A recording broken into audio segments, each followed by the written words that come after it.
Dari jumlah bulan yang 12 itu Allah jelaskan minha arba'atun hurum. Ada 4 bulan yang disebut bulan yang dihormati, bulan yang disucikan, bulan yang diharamkan. 4, 3 bergandengan, 1 agak terpisah.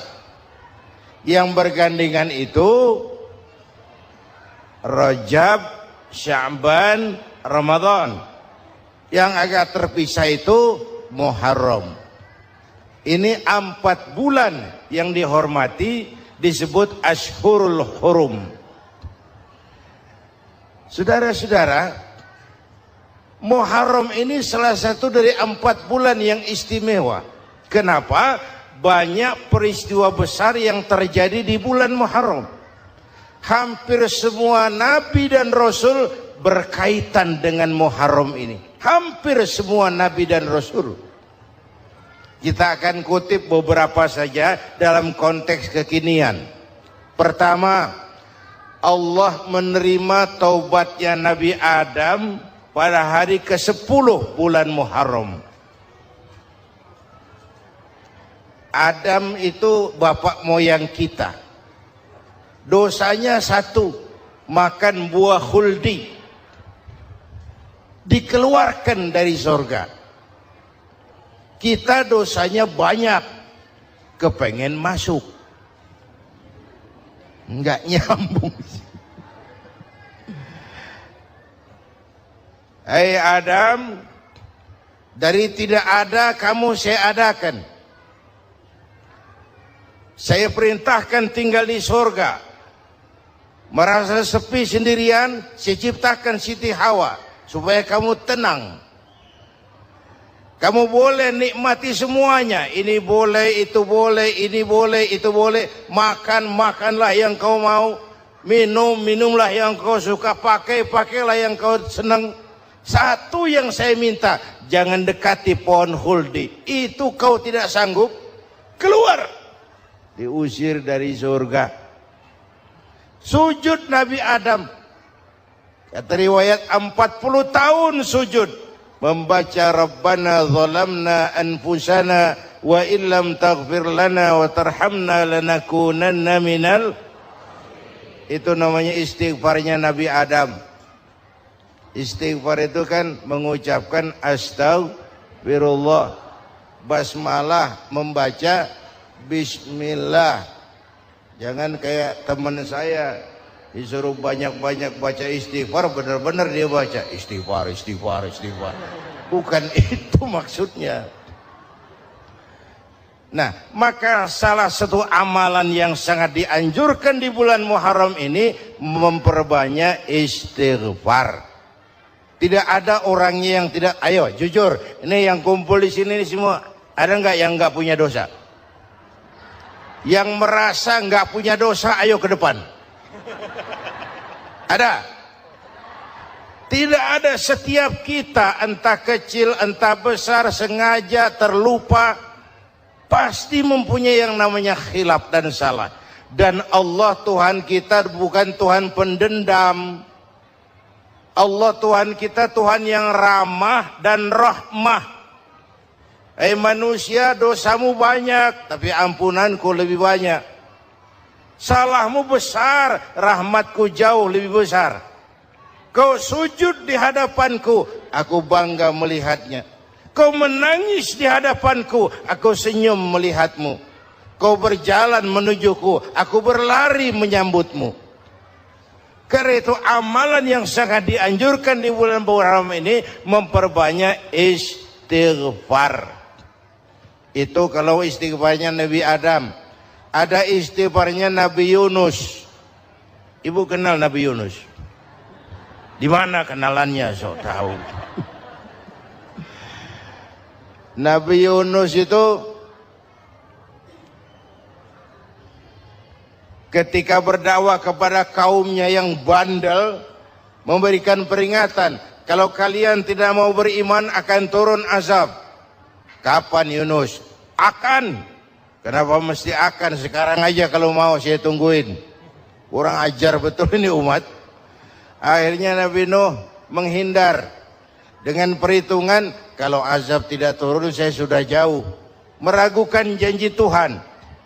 Lalu naik kapal, dinaiki oleh Yunus, kapal mogok. Dicari siapa biang keroknya ini, diundi ternyata Yunus, sampai 3 kali diundi. Dibuanglah Yunus ke dasar laut, ditelan oleh ikan Nun atas perintah Allah. Telan itu Yunus, jangan pakai dikunyah, rusak urusan. Telan saja, simpan di perutmu. Dibawa oleh ikan Nun ke dasar lautan. Itu yang oleh Quran dikatakan bertemulah 3 macam kegelapan. Zulumatun salas, gelapnya tengah malam, gelapnya di dasar laut, gelapnya di dalam perut ikan. Itu namanya peteng, mbahnya gelap. Di perut ikan itulah Nabi Nuh sadar akan kesalahannya, meragukan janji Allah, meragukan janji Allah. Ia sujud di dalam perut ikan itu, membaca la ilaha illa anta subhanaka inni kuntu.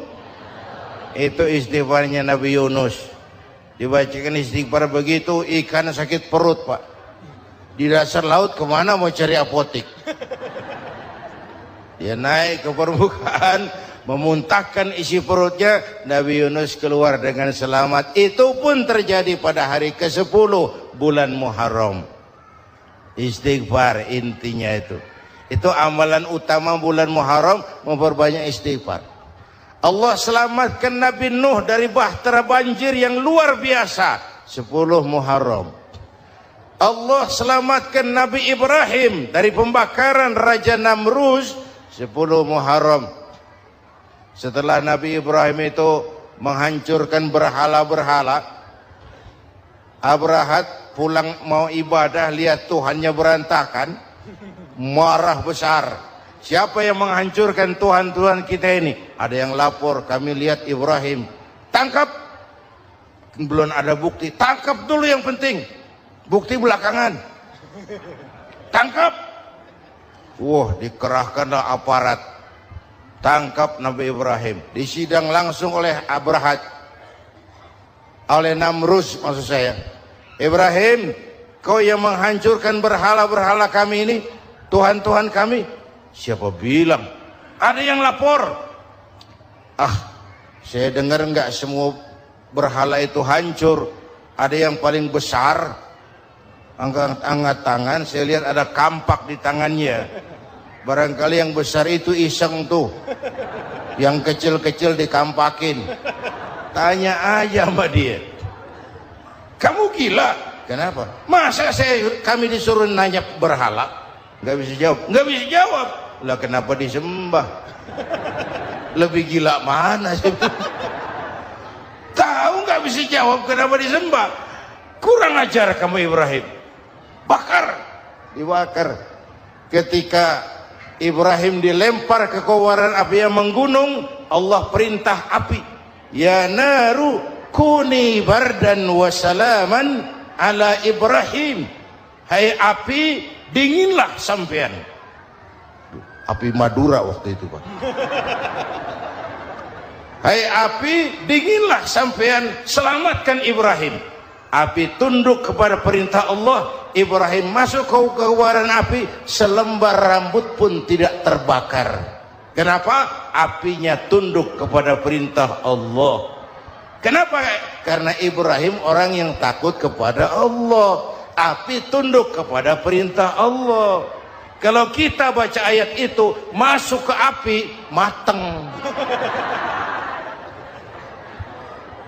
Sudah hadirin yang saya muliakan, oleh karena itu selamatnya Ibrahim dari pembakaran Raja Namrus itu pun pada 10 Muharram, Yaumul Asyura, hari ke-10 dari bulan Muharram. Baik. Itu Ibrahim. Hadirin hadirat yang saya cintai, sebagian kecil tentang Nabi Adam, Nabi Ibrahim dan Nabi Yunus, tapi saya belum menceritakan tentang Nabi Nuh tadi. Mengulang kaji, Nabi Nuh salah seorang rasul yang masuk ulul azmi 5 besar. karena memang perjuangannya menggambarkan satu usaha yang ulet dan luar biasa.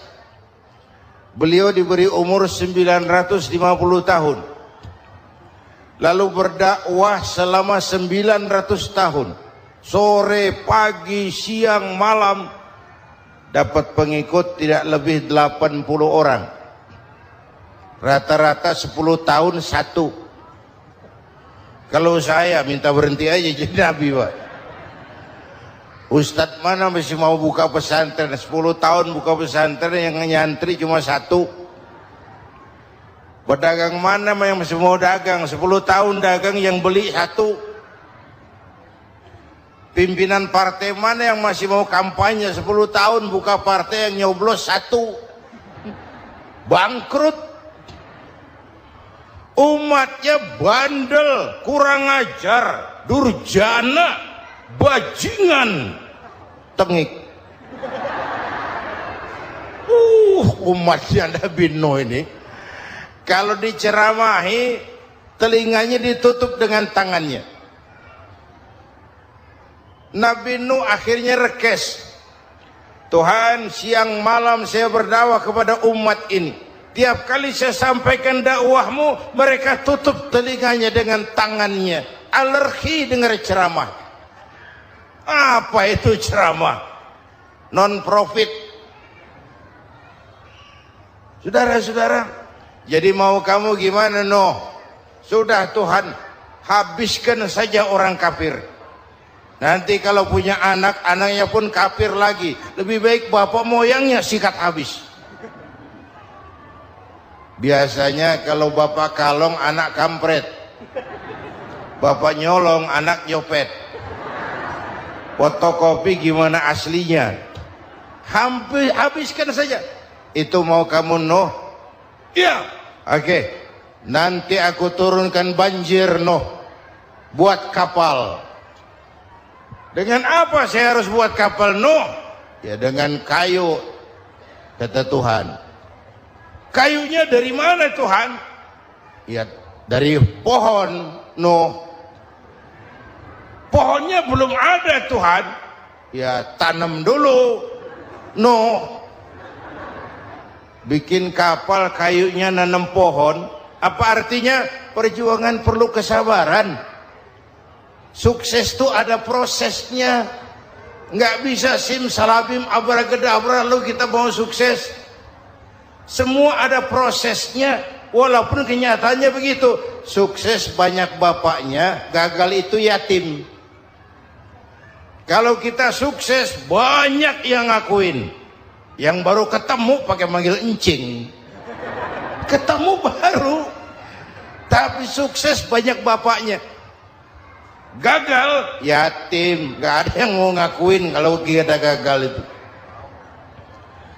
Udah. Bikin kapal dengan kayu di tengah kampung, bikin kapal ini. Bayangkan di tengah kampung bikin kapal, orang kafir makin menjadi-jadi.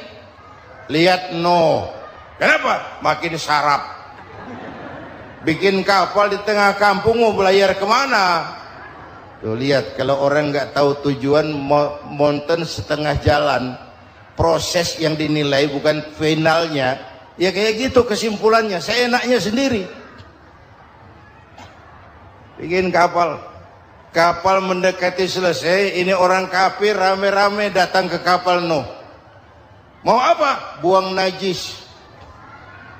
Sakit perut, berangkat ke kapal Nabi Nuh. Nongkrong. Dapat 2-3 tumpuk, pulang. Penuh lantai kapal dengan najis manusia. Inilah perjuangan. Bukan jalan raya lurus bertabur bunga di kanan kirinya. Banyak ondak dan duri, fitnah, caci maki, antipat, segala macam. Nuh. Ada orang tua dasar kafir, kurang ajar. Sudah stroke berangkat juga ke kapal Nuh. Mau buang najis, pincang-pincang digotong orang. Sudah saya buang najis, dia bangun, mau pulang, pegangan tiang kapal terpeleset jatuh di atas tumpukan najis.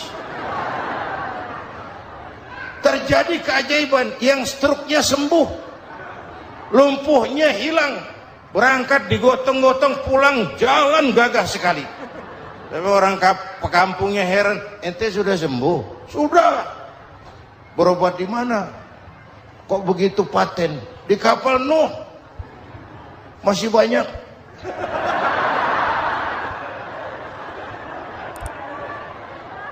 Yang berasa perlu obat bawa rantang. Ambil bersih lagi geladak kapal itu. Sudah selesai Nuh? Selesai. Oke, kau orang yang beriman bersamamu, binatang serba sepasang, naik Nabi Nuh, naik orang beriman, naik binatang serba sepasang. Ini cikal bakal penyelamatan manusia, Pak. Naiklah orang beriman, sudah naik semua, Nabi Nuh kontrol. Ini contoh buat kita, kontrol. Sudah naik semua teman-teman, sudah. Pemimpin yang baik bukan cuma terima laporan di belakang meja. Laporan itu yang mana juga bagus. Sama juga kampanye yang mana juga merdu. Kalau aja yang dihitung. Pernah ada calon bupati kampanye janji, kalau saya berhasil kita akan banyak bangun jembatan di daerah kita. Orang ditanya, Pak, nggak ada sungai di kampung kita, Pak. Dia bilang, sungainya kita bangun sekalian. Udah kadung janji, mana pula orang mau bangun sungai ini. Saudara-saudara, kontrol. Jangan cuma tunggu laporan di belakang meja, semua laporan bagus. Ya, Bu? Bu?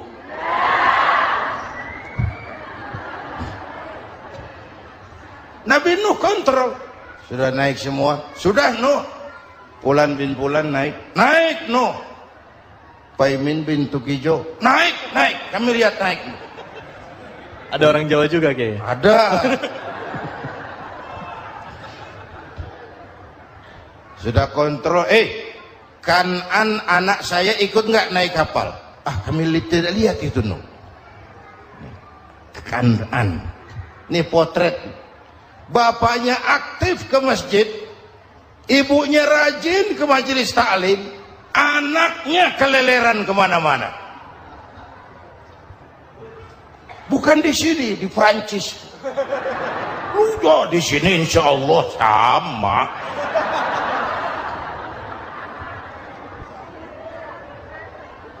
Nuh karena sayang anak, Nuh karena cinta anak, Nuh karena tanggung jawab anak, cari naik ke atas kapal. Lihat Kan'an, anak saya, nggak lihat Nuh. Turun ke ruang bawah, periksa lagi. Mang, ayah Kan'an di dia. Jamaah Tasik ini rupanya di dalam. Tuh ayah mang. Ayah mana ya budak ini? Turun ke bawah, tanya lagi, ono Kan'an to? Ora nano raketo. Rombongan Jawa Tengah naik ke atas buritan. Dari buritan kelihatan ternyata Kan'an tidak ikut naik kapal, kumpul di darat bersama orang kafir. Ini potret kita sekarang. Kumpul sama orang kafir, hanyut anak-anak kita, ditelan budayanya orang kafir, ditelan tradisinya orang kafir, ditelan pergaulannya orang kafir. Nuh karena sayang anak dari atas manggil. Dalam Quran dijelaskan itu. Karena Nabi Nuh di atas, Kan'an di bawah, teriak, ya bunayyar kam ma'ana. Begitu dalam Quran ayatnya. Cuma ini pakai gaya memanggil supaya kelihatan ke gambar, kira-kira Nuh manggilnya begitu. Ini namanya gaya dakwah, Pak. Kalau ceritanya datar nggak menarik. Maka Nuh memanggil Kan'an, ya bunayya arkam ma'ana. Kata yang dengar,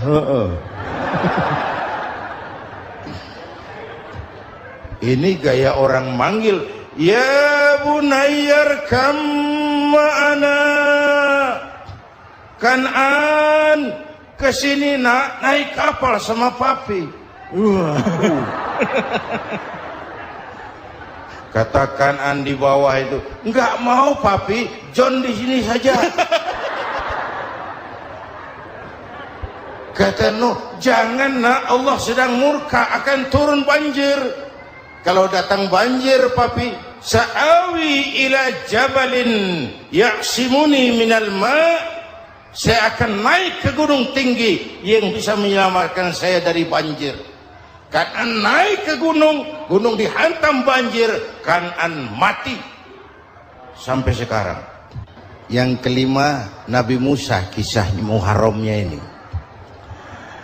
Lahir dalam kondisi yang sulit karena Fir'aun mimpi akan lahir seorang anak dari keturunan Bani Israel yang akan menghancurkan kerajaannya. Kata Fir'aun, sudah lahir belum anaknya? Belum. Kalau gitu mulai malam ini laki-laki dilarang bergaul sama istrinya. Semua perempuan hamil di bawah pengawasan negara. Mulai hari ini kalau lahir anak laki-laki terutama Bani Israel, penggal. Satpol PP disiapkan. Udah ada kayaknya. Ada. Patroli. Bayangkan, nah Fir'aun itu bikin undang-undang seenaknya sendiri. Apalagi merasa kekuasaannya dalam ancaman. Penguasa manapun kalau merasa dalam ancaman, panik. Padahal kekuasaan itu kayak harimau. Makin lama ditaiki, makin sulit turun. Kenapa? Karena macannya makin lapar. Naik terus capek, turun dimakan harimau, serba sulit. Saudara-saudara, kalau kita mau belajar dari Pak Harto, saya melihat kekurangan Pak Harto cuma satu, terlambat berhenti.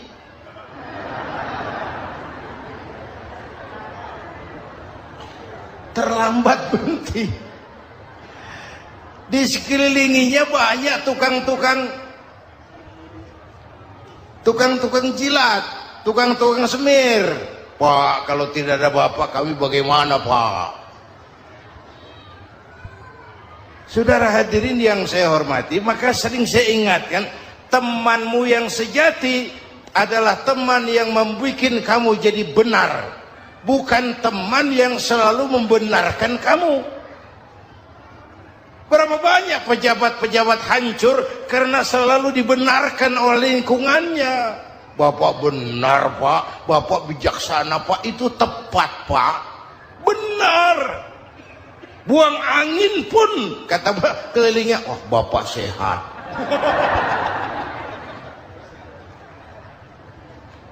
Temanmu yang sejati, teman yang bikin kamu jadi benar, bukan teman yang selalu membenarkan kamu.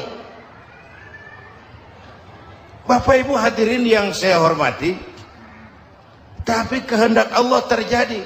Lahirlah Musa. Bayinya dihanyutkan di sungai Nil. Bayi sudah menderita, dihanyutkan di sungai Nil. Dan akhirnya besar di lingkungan istana Fir'aun. Diriwayat oleh Ratu Aisyah, perempuan Fir'aun,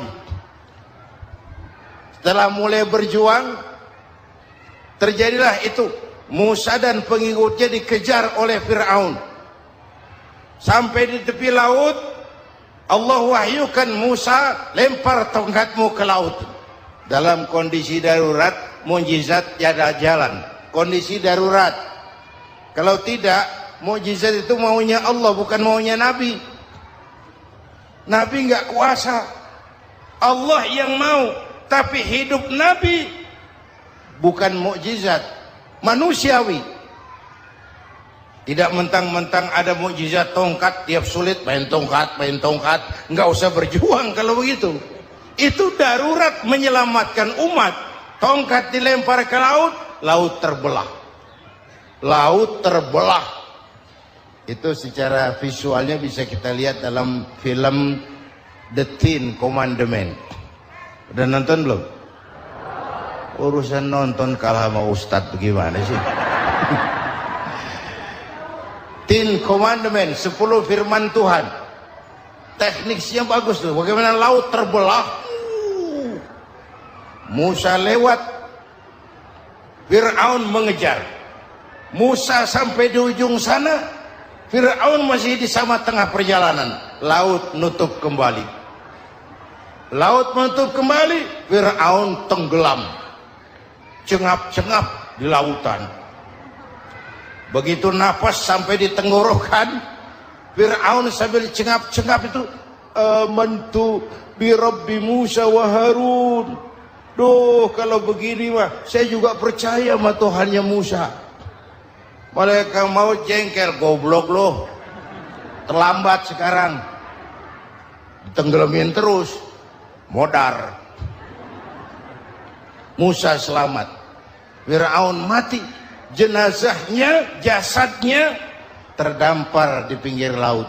Beberapa waktu kemudian ditemukan orang di mumi, di balsam, diawetkan. Itu sesuai janji Quran. Wa kadzalika nunajjika bi badanika litakuna liman khalfaka ayah. Kami selamatkan badan kamu agar jadi pelajaran bagi orang-orang sesudah kamu nanti. Janji Quran tepat. Janji itu 14 abad yang lalu. Jasad Fir'aun ditemukan di mumi, diawetkan, dibalsam di bawah nama Farao Ramses II. Sekarang tersimpan di Museum Negara di Mesir. Kapan-kapan nanti ibu main ke Mesir, mampir. Naik ojek paling berapa itu? Orangnya tinggi, hidungnya mancung. Pokoknya pantaslah jadi Firaun.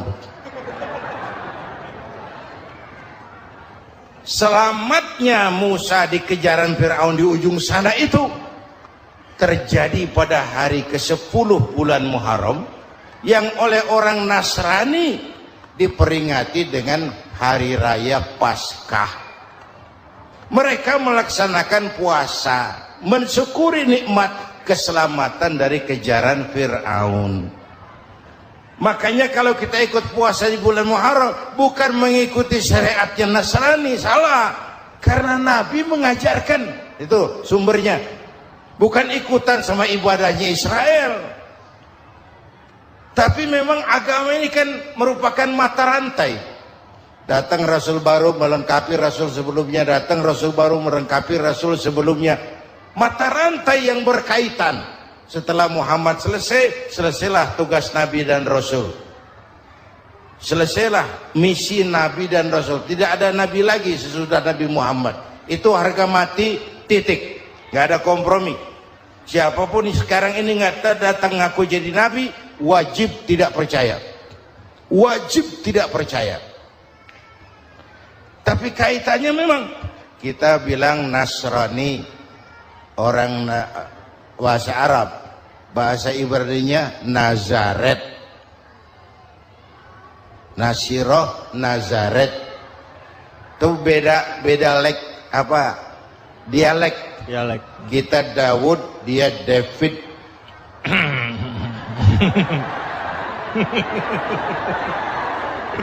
Ibrani. Kita Ali, dia Alek. Kita Sulaiman, dia Solomon. Kita Camat, dia Comot.